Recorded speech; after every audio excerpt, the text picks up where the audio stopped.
Guys, Bomber8597 here, or as I've dubbed these videos, Dano Max Wrestle Station, back with another video. For the first little while, I was doing pay-per-view reviews. I was going back and I was watching old pay-per-views and giving my thoughts on them. And I was trying to keep a video going every week. Last week was the first week that there wasn't a video. Up until then, I think we were on a 3-week streak of there being some sort of video, a review. Last weekend I had some work commitments that prevented that video from happening, but I'm back this week and wanting to do something maybe a little bit different. I wanted to do something, I wish I had a cool graphic for it, but I want to kind of do something called, Today in Wrestling, and I gotta have something that flashes across, but I wanted to do somewhere, and I'm going to try and pump these out 1 to 3 times a week. Maybe today will be one, tomorrow possibly, and Tuesday will possibly be another. But basically what I want to do is, we all have our dirt sheets we follow, and what I'm basically going to do is I'm going to go to the dirt sheet that I follow, the site that I follow. I'm going to look up some information, what's happening in wrestling, and then I'm just going to talk about it and give my general thoughts. A couple things that stuck out to me was, and I'm sure this is, a lot of people have heard this now, WWE making bids to purchase TNA Wrestling, as well as the Sinclair company, who also owns Ring of Honor. So I guess you could say the parent company for Ring of Honor and WWE are making bids to possibly at least show that they're interested, I guess, in purchasing TNA Wrestling. Now, Dave Meltzer says that, I think that, or rather he's heard something along the lines of it being sold for $40 million, but that it's not worth that much. You got to knock off another zero, and TNA's probably worth $4 million. It's definitely got to be something that I feel WWE could definitely just go out and buy. WWE is kind of, I'm sure they've got the money to just go and pluck $4 million down. Ring of Honor, I don't know if Ring of Honor can do that as easily, but I mean, if the price is a low price, then maybe Ring of Honor, Sinclair company can stay in it. I don't know how much the Sinclair company's worth. Ring of Honor as its own, I don't know if it can be thrown around $4 million. But when they have a parent company like the Sinclair company, maybe they have the power that they can throw around, $4 million or however million to acquire TNA. Because, I think Ring of Honor is doing well. It's a pretty popular option besides WWE, and you know what, I haven't caught Ring of Honor as much as I'd like to catch Ring of Honor, but every time I catch Ring of Honor, it's on for an hour, and I always say to myself, man, this is what WWE should be doing. It's a 1-hour show. It's not, it's not over the top. It's perfect. They have 3 matches, I feel like. They have an opener, they have like a middle of the show match, maybe they have a toss in another one, and then they have their main event. 4 matches tops, and some stuff in between, commercials. They progress a story, and they build for the following week. So I feel like they do it well. And in an hour, you're like, man, that hour flew by. That was really entertaining. And, Ring of Honor for me is just, and I think for some people it's just, it's hard to catch because it's on in a prime spot like Monday Night Raw or SmackDown. You have to catch it on an affiliated channel in your area that catches it maybe at an, not the best time to view it. But, I think Ring of Honor, if they absorbed TNA, they could be dangerous, and obviously I don't think I don't think they would run TNA as a separate thing. I think they would absorb it. I think they would make it part of Ring of Honor. And quite frankly, I think they would just take a lot of their thing. I think they would use it to enhance Ring of Honor and make it bigger and make it better. And I think Ring of Honor acquiring TNA would be like someone buying a wrecked car at a car auction and taking the parts and fixing up their car and making it better and fancier and nicer, and and that's what Ring of Honor purchasing TNA would do for them. For WWE, I think it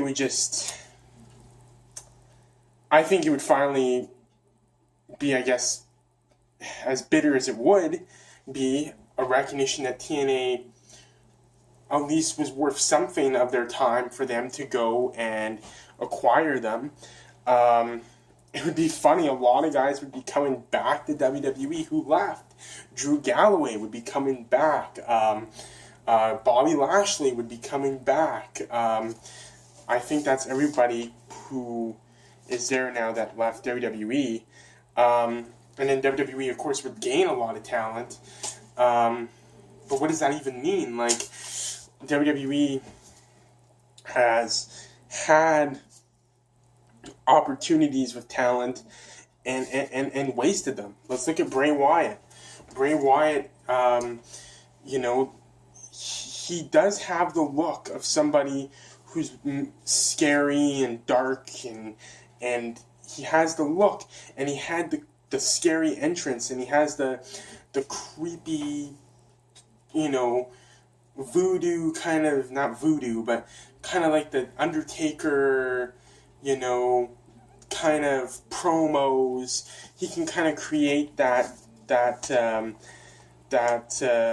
of promo, and he can create that. He really had the potential to be the next Undertaker. And then what do? You have him lose to Undertaker at Mania because they gave Brock the win over Taker. And apparently Brock didn't want to break the streak. When I hear the story goes, Taker wanted Brock to be the one that broke it.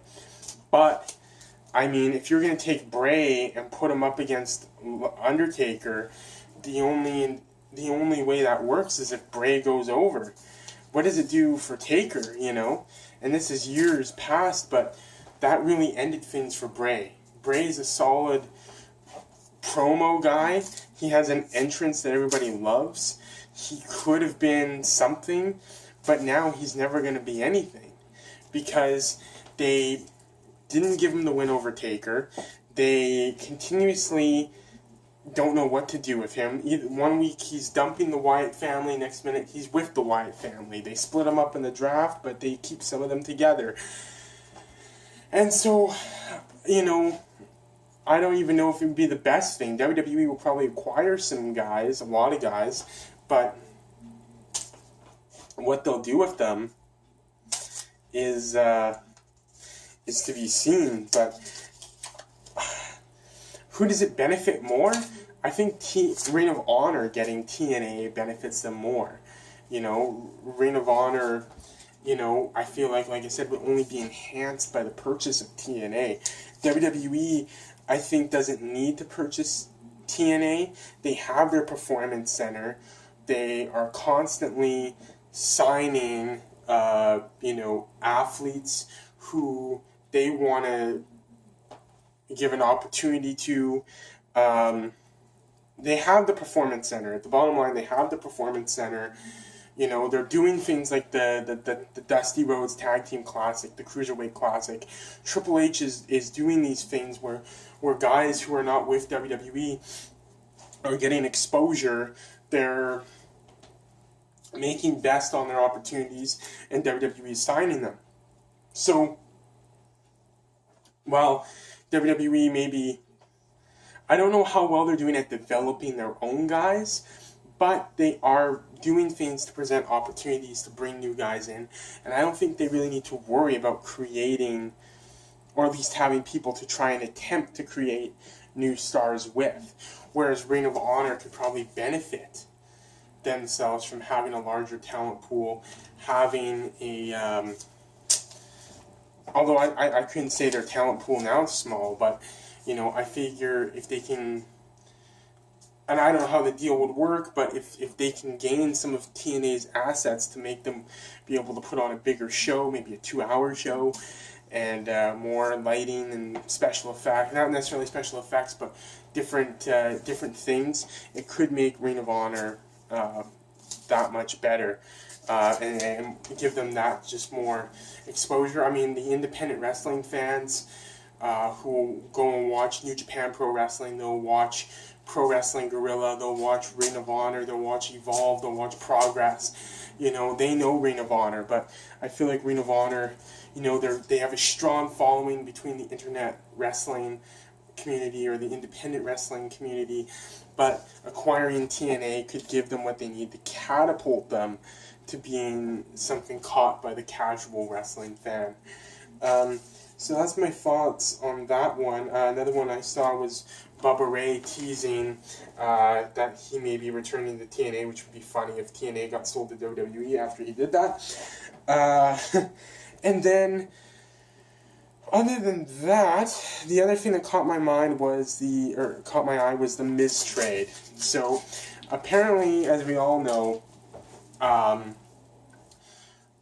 couple weeks back on SmackDown, The Miz appeared on the Talking Smack, the SmackDown after show that they do for SmackDown to try and make it, I guess, you know, a little different than Raw, that they have this after SmackDown talk show hosted by Renee Young on the network.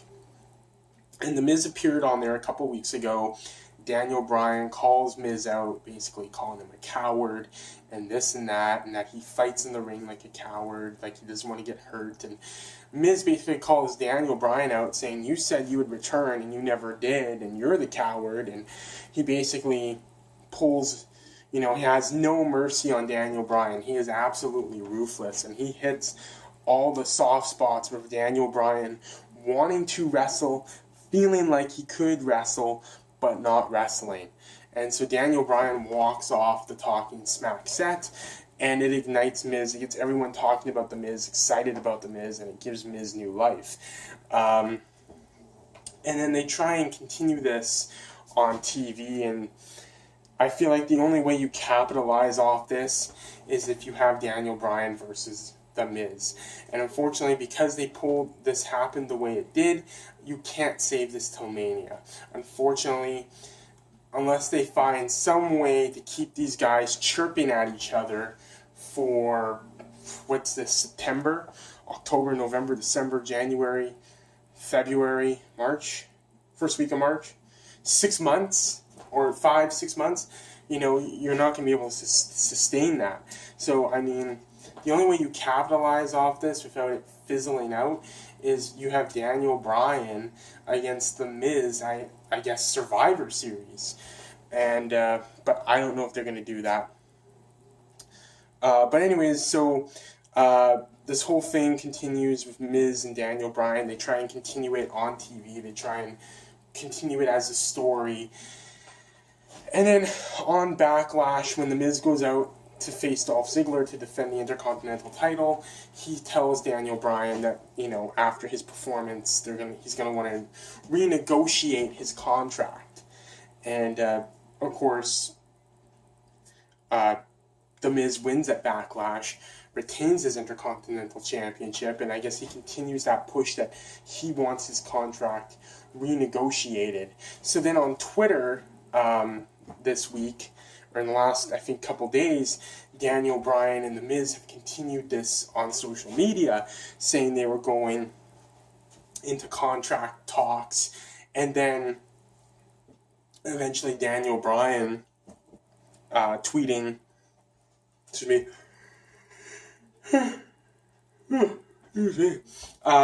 that The Miz is delusional, and he's asking for demands that are way too high, too out there. And The Miz replies with, you know, you got to know your worth, you got to go for what you know, you're worth, and basically, it now has that belief that maybe, oh no. So then Miz says, you got to go after what you know you're worth and all this stuff. And Daniel Bryan replies, while the Intercontinental Championship is an important thing to SmackDown, Miz is not the only SmackDown Live champion. So basically changing his stance, because before they were putting up with The Miz because he was Intercontinental Champion. They wanted the Intercontinental title on SmackDown Live. But now, changing that, saying that, you know what? I don't care. We have other champions on SmackDown Live. I don't think it's necessarily... So now there's the belief that Miz may be traded to Raw in some sort of situation. I don't think they should do trades that often. I think trades could be a little bit of a spice up to things. Instead of, you're on this brand, you're on that brand. Well, I think it would add a little bit of excitement if sometimes we turn on a Monday Night Raw and Michael Cole says, hey, we before we start here, a major trade has just gone down, that could be exciting. Hopefully it doesn't leak to the dirt sheets, but, it might kind of spice things up a bit. If Miz did go to Monday Night Raw, I don't think he should be taking the Intercontinental title with him. To be honest, I could see them taking the Miz and bringing him to Raw for the Universal title, because I think Miz has gotten a lot of people talking about him, and even starting to build up maybe a fan base and say, hey, you know what, yeah, the Miz is great, he has done all this stuff, you know what, we should be cheering the Miz. So I could see them possibly bringing the Miz in to possibly go at least compete for a while for the Universal title and have some good matches with guys like Seth Rollins and Kevin Owens and maybe Sami Zayn. But, like I said, if they do that, I believe the Intercontinental title will need to remain on SmackDown.